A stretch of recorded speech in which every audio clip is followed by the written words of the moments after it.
Bonjour et bienvenue sur la chaîne du site Par la foi. Les catholiques romains croient que l'Église que Jésus-Christ a fondée se reconnaît au fait d'être en communion avec un évêque en particulier, l'évêque de Rome. Par ailleurs, ils attribuent à cet évêque un charisme, c'est-à-dire un don particulier, en vertu duquel il est chargé de conduire toute l'Église dans la vérité. Pour mener à bien cette mission, ils pensent que le pape est doté d'une infaillibilité lorsqu'il délivre un enseignement sur la foi et les mœurs, c'est-à-dire sur ce qu'il faut croire et comment il faut agir. Évidemment, si le pape est infaillible dans cette théorie, il ne peut pas se contredire. Et s'il se contredit, alors il n'est pas infaillible et cette théorie est fausse. Une manière assez simple, dès lors, de répondre à cette prétention qu'a l'évêque de Rome d'être le guide infaillible que Dieu aurait donné pour s'assurer de la conduite de son Église, c'est de se demander si les papes se sont déjà contredits. La plupart des historiens de l'Église admettent sans difficulté que ce fut bien le cas à plusieurs reprises, mais ces cas ne sont pas forcément connus du grand public. Alors dans cette vidéo, je vais me contenter de vous donner un exemple d'enseignement officiel de l'Église catholique romaine qui a été contredit par des papes ultérieurs, et je ferai au moins 2 autres vidéos pour donner d'autres exemples. Ce premier sujet donc, où les papes se sont contredits, c'est l'Immaculée Conception de Marie.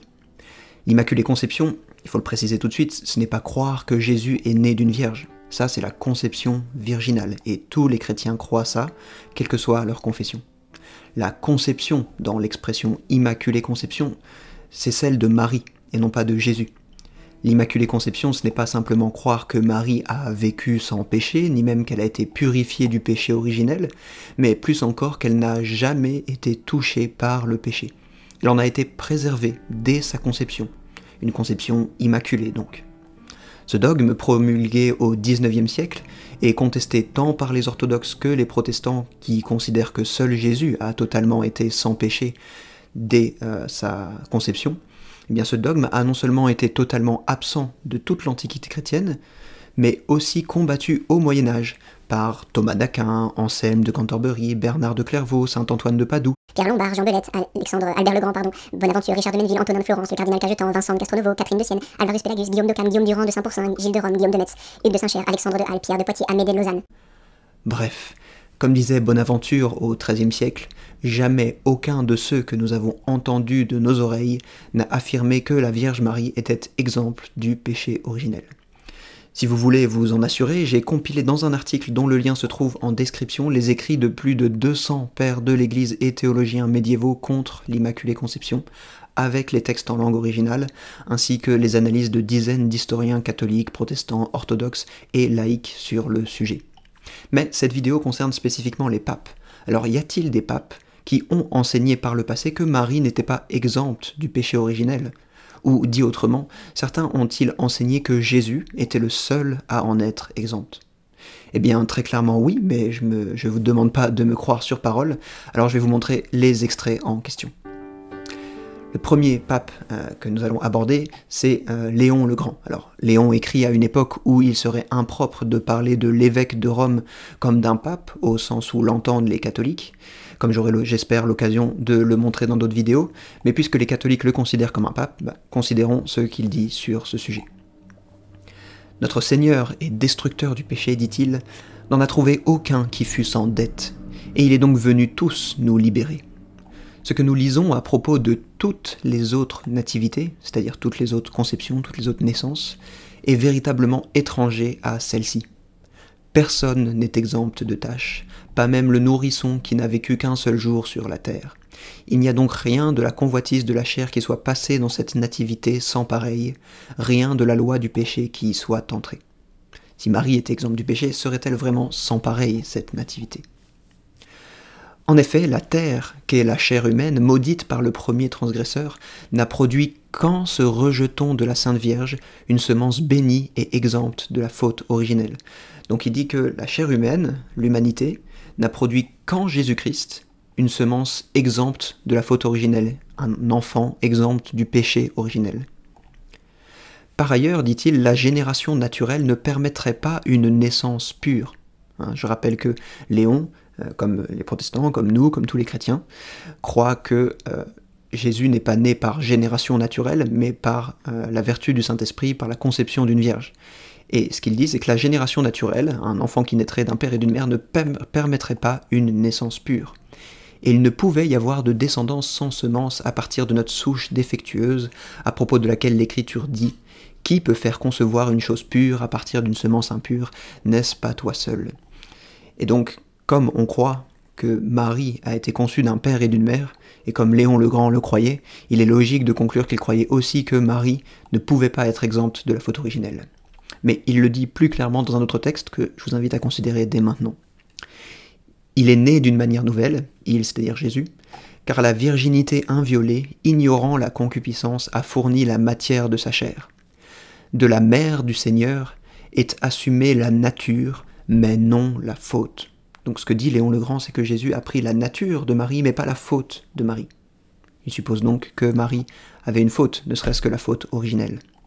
Cette lettre que je viens de lire, cet extrait, est particulièrement important, parce que, au-delà du fait que son texte soit clair, il a été lu lors du concile œcuménique de Chalcédoine et a été approuvé formellement comme conforme à la vérité par ce concile. Après la lecture de l'épître précédente, peut-on lire dans les canons de ce concile, les très révérends évêques se sont écriés « Telle est la foi des pères, telle est la foi des apôtres, c'est ce que nous croyons tous, c'est ce que croient les orthodoxes, anathème à celui qui ne croit pas ainsi. » On se tourne vers le deuxième pape dans notre examen, le pape Gélase, qui est décédé en 496. Le pape Gélase dit « Il n'appartient qu'à l'agneau immaculé de n'avoir point de péché du tout. » Très clair donc que Jésus est appelé l'agneau ici, il n'y a que Jésus qui est sans péché du tout. Prochain pape, Grégoire le Grand, qui est décédé en 604. En effet, bien que nous soyons saints, nous ne sommes pas nés saints, parce que nous sommes liés par la simple constitution d'une nature corruptible, au point de dire avec le prophète « Voici, j'ai été formé dans la méchanceté, et c'est dans le péché que ma mère m'a conçu. » Jusque-là, rien d'extraordinaire. Grégoire le Grand expose simplement la doctrine du péché originel. Tous les hommes sont nés avec une nature corruptible.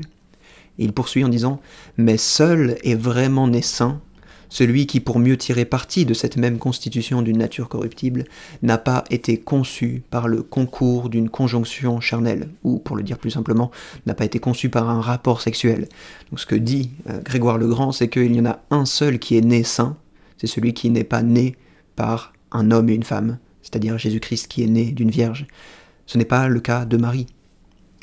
Il peut être dit à propos de ce texte que le bienheureux Job, contemplant l'incarnation du Rédempteur, vit que cet homme seul dans tout le monde ne fut pas conçu d'une semence impure, lui qui advint dans le monde par une vierge, de telle sorte qu'il n'ait rien à faire avec une conception impure, car il ne procède pas de l'homme et de la femme, mais du Saint-Esprit et de la Vierge Marie. Lui seul, donc, était vraiment pur dans sa chair. Encore une fois, très clairement, il exempte uniquement Jésus-Christ de tous les autres, et il l'explique. Il voit un lien, comme Léon le Grand, entre la conception immaculée du Christ et la conception virginale. Et il précise d'ailleurs dans un autre texte que Marie a été purifiée à l'Annonciation. Prochain pape, Jean IV, dit le Dalmate, qui est décédé en 642. Jean Dalmate était évêque de Rome, et Bède le Vénérable, dans son Histoire ecclésiastique, rapporte l'un de ses discours dans lequel il dit « C'est une folie blasphématoire de dire que l'homme est sans péché, ce que nul ne peut être, si ce n'est l'unique médiateur entre Dieu et les hommes, le Christ Jésus qui a été conçu et né sans péché, car tous les autres hommes nés dans le péché originel sont connus pour porter la marque de la transgression d'Adam, et ce, lors même qu'ils sont sans péché réel, selon la parole du prophète, car voici, j'ai été conçu dans l'iniquité, et c'est dans le péché que ma mère m'a enfanté. Donc là encore, très clairement, il exempte uniquement le Christ du péché originel et dit que tous les autres sont concernés par le péché originel. Prochain pape, on fait un petit bond dans l'histoire puisqu'on passe au Moyen-Âge avec Innocent III qui est décédé en 1216. Voici comment il s'exprime contre l'Immaculée Conception de Marie. Ève, conçue sans péché, engendra dans le péché. Marie, conçue dans le péché, engendra sans péché. Donc on remarque qu'il fait un parallèle entre Ève et Marie et que ce parallèle ne s'accompagne pas nécessairement d'une croyance en l'Immaculée Conception. Le simple fait qu'un auteur mentionne ce parallèle ne constitue donc pas un argument en faveur de ce dogme romain. Et je précise ça parce que les catholiques romains citent souvent des auteurs qui parlent de Marie comme nouvelle Ève ou qui font un parallèle entre Ève et Marie, et ils en déduisent que ces auteurs croyaient en l'Immaculée Conception. Or, on voit bien que ce parallèle peut même être utilisé contre l'Immaculée Conception, c'est-à-dire en considérant que Marie, qui a été conçue sans péché, puisqu'elle a été créée directement par Dieu comme pure, elle a engendré dans le péché, alors que Marie c'est l'inverse, elle a été conçue dans le péché et elle a engendré sans péché.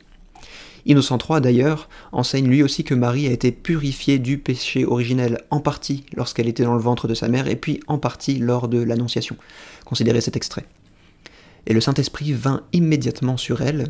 Il est vrai, déjà venu sur elle quand il purifia son âme du péché dans le sein de sa mère, mais alors il vint à nouveau sur elle, afin que sa chair aussi soit purifiée du foyer du péché, et qu'elle soit sans imperfection ni ride. On passe au prochain pape, Honoré III, peu de temps après, en 1227, il est décédé. Un autre évêque de Rome donc qui s'exprime ainsi dans ses sermons. Ce tabernacle qu'est la Bienheureuse Vierge, le Très-Haut le sanctifia, c'est-à-dire le purifia. Car dans le sein de sa mère, il la purifia du péché originel.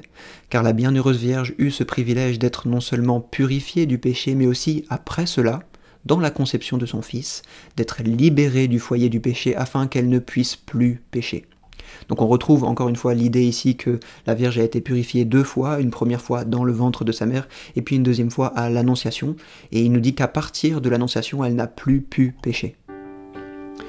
Un autre pape encore, Innocent V, qui est décédé en 1276. Alors, il parle, dans l'extrait qu'on va considérer, de différents degrés de sainteté, c'est dans son commentaire des sentences, et il nie très clairement l'Immaculée Conception de Marie en ces termes. Le second degré de sainteté ne convenait pas à la Vierge, car elle n'aurait pas contracté le péché originel et n'aurait donc pas eu besoin de la sanctification et de la rédemption universelle du Christ. Donc là, ce qu'il dit, c'est que le degré de sainteté qu'il est en train de considérer ne convient pas à la Vierge, parce que si ce degré était attribué à la Vierge, elle aurait été conçue sans péché. Et il dit, elle ne peut pas être conçue sans péché, autrement, elle n'aurait pas eu besoin d'être rachetée par le Christ. Mais, poursuit-il, la troisième solution paraît convenable et pieusement crédible, bien qu'elle ne soit pas tirée de l'Écriture, à savoir qu'elle aurait été sanctifiée peu après son animation, soit le jour même, soit à l'heure même, mais pas au moment même. Donc ce que dit ce pape, c'est qu'elle n'a pas pu être exempte du péché, sinon cela signifierait qu'elle n'avait pas besoin d'être sauvée par le Christ. Alors, propose-t-il, même si la Bible ne le dit pas, et c'est honnête de sa part de le reconnaître, il faut dire qu'elle a été purifiée du péché dans le sein de sa mère peu de temps après que son âme soit formée. Pour poursuivre avec les papes, voici une citation d'un sermon de Jean XXII, qui lui est décédé en 1334. Dans ce sermon, il aborde l'Annonciation, c'est-à-dire le moment où l'ange a annoncé à Marie qu'elle était enceinte du Fils de Dieu. La Vierge est ainsi sortie premièrement de l'état de péché originel, deuxièmement de l'état d'enfance à l'honneur maternel, et troisièmement de la misère à la gloire. Donc il dit qu'à cette annonciation, il y a 3 choses qui ont changé pour Marie. Elle est passée d'une condition misérable, d'humble servante, comme elle dit, à une condition glorieuse, de mère de Dieu selon l'humanité. Puis deuxièmement, elle est passée de l'état d'enfance, de l'état de jeune, à l'honneur maternel, l'honneur d'être une mère. Et puis, la première chose qu'il mentionnait, c'était le fait qu'elle est sortie de l'état de péché originel, puisque certainement, comme les autres papes que nous avions vus plus tôt, il considérait qu'elle a été purifiée à ce moment-là. Un autre pape, encore un autre, Clément VI, qui lui est décédé en 1352. Citation très intéressante, il dit « Il semble que cette conception de la Vierge ne doive pas être célébrée. D'abord en vertu de l'autorité de Bernard, il s'agit ici de Bernard de Clairvaux, qui dans son épître aux chanoines lyonnais les réprouve gravement parce qu'ils avaient reçu la fête et l'avaient célébrée de façon solennelle. » Donc ce que dit Clément ici, c'est que Bernard avait écrit une lettre aux chanoines de Lyon parce que ceux-ci s'étaient mis à fêter une fête de l'Immaculée Conception, et Bernard les a réprimandés très sévèrement parce qu'il considérait que c'était une innovation. Et voici comment Clément explique cela. En effet, aucune fête ne doit être célébrée si ce n'est par respect pour la sainteté de la personne pour laquelle elle est célébrée. Car cet honneur est rendu aux saints en raison de la relation qu'ils entretiennent avec Dieu par-dessus les autres, et ce, en raison de leur sainteté. Donc il dit qu'on célèbre certains saints parce que, en raison de leur sainteté, ils sont plus proches de Dieu que des autres, donc on fête ces saints-là. Or, dit-il, ce n'est pas seulement le péché actuel qui sépare de Dieu, mais aussi le péché originel, Pourtant, la Sainte Vierge a été conçue dans le péché originel, comme de nombreux saints semblent le dire, et cela peut être prouvé par de nombreuses raisons. Il semble donc que l'Église ne doive pas célébrer la fête de sa conception. Donc ce que dit Clément, c'est qu'on ne doit pas fêter l'Immaculée Conception, puisqu'on fête quelque chose dans la mesure où c'est saint. Or, Marie n'était pas encore sainte à sa conception, donc on ne peut pas fêter sa conception. Et dans d'autres écrits, on comprend qu'il propose plutôt de fêter sa naissance, puisque entre sa conception et sa naissance, elle a été purifiée, donc on sait qu'à sa naissance, elle était pure, donc on peut fêter sa naissance, mais on ne peut pas fêter sa conception. Il poursuit en disant « Ici, ne voulant pas contester, je dis brièvement qu'une chose est claire, c'est que la Vierge a contracté le péché originel dans sa cause. La cause et la raison en sont les suivantes. Ayant été conçue par l'union de l'homme et de la femme, elle a été conçue par la passion. Et elle a donc eu le péché originel dans la cause, ce que son Fils n'a pas eu parce qu'il n'a pas été conçu de la semence de l'homme, mais par le souffle mystique. Selon qu'il est écrit en Luc 1, « L'Esprit Saint viendra sur toi ». Par conséquent, ne pas avoir de péché originel est un privilège singulier du Christ seul. La phrase et le contexte sont très clairs, il n'y a que Jésus-Christ qui est exempt du péché originel. On poursuit avec un autre pape, Eugène IV, qui est décédé, lui, en 1447. Voici ce qu'il dit au cours d'un concile reconnu comme œcuménique par Rome. Entre tous ceux qui sont nés de l'homme et de la femme, personne n'a été affranchi de la domination du démon, sinon par la foi en notre Seigneur Jésus-Christ, médiateur entre Dieu et les hommes, lequel a conçu sans péché et est mort sans péché. Passage significatif parce qu'il s'agit de l'enseignement d'un pape dans le cadre d'un concile œcuménique, donc un enseignement officiel et vraisemblablement qui réunit les critères pour être infaillible, et ce concile déclare donc que personne parmi ceux qui sont nés de l'homme et de la femme, donc Jésus est exempté ici, mais pas Marie, personne n'a été affranchi de la domination du démon, si ce n'est par la foi en Jésus-Christ. Pourtant, lorsque le pape Pie IX a promulgué le dogme de l'Immaculée Conception au XIXe siècle, il a déclaré « Si donc quelques-uns, ce qu'à Dieu ne plaise, avaient la présomption de penser dans leur cœur autrement qu'il n'a été défini par nous, qu'ils apprennent et sachent que, condamnés par leur propre jugement, ils ont fait naufrage dans la foi et quitté l'unité de l'Église, et de plus que si par la parole, par l'écriture ou par toute autre voie extérieure, ils osaient exprimer ces sentiments de leur cœur, ils encourraient par le fait même les peines portées par le droit. » Il va même un peu plus loin jusqu'à dire « Cette doctrine a toujours été professée dans l'Église comme reçue de main en main de nos pères et revêtue du caractère de doctrine révélée. » Plus encore, Pie XI, donc un de ses successeurs, dit qu'il n'est pas permis de distinguer entre des dogmes fondamentaux et des dogmes non fondamentaux, et précise « C'est pourquoi tous les vrais disciples du Christ accordent au dogme de l'Immaculée Conception de la Mère de Dieu la même foi que, par exemple, au mystère de l'Auguste Trinité. » Donc il dit que le dogme de l'Immaculée Conception est aussi fondamental que la Trinité et qu'un vrai disciple du Christ y croit. Donc non seulement les pères de l'Église, la majorité des théologiens médiévaux et 2 conciles ne croyaient pas en un dogme fondamental, mais aussi au moins 10 papes ont rejeté ce dogme parfois très explicitement. Et c'est là encore un exemple cocasse, quand on pense à la façon dont les catholiques invoquent souvent la tradition, en pensant qu'elle est de leur côté face aux protestants et aux orthodoxes, alors que pour bien des points, et notamment celui-ci, ce sont eux qui ont rejeté la tradition antique pour embrasser un dogme nouveau, une innovation. Il me semble donc que nous avons là un exemple très flagrant de contradiction entre les papes. J'aborderai d'autres contradictions dans des vidéos à venir. En attendant, je vous dis à bientôt, et que la grâce et la paix soient avec tous ceux qui aiment notre Seigneur Jésus, le Rédempteur de Marie, qui lui seul a été totalement exempt du péché dès sa conception.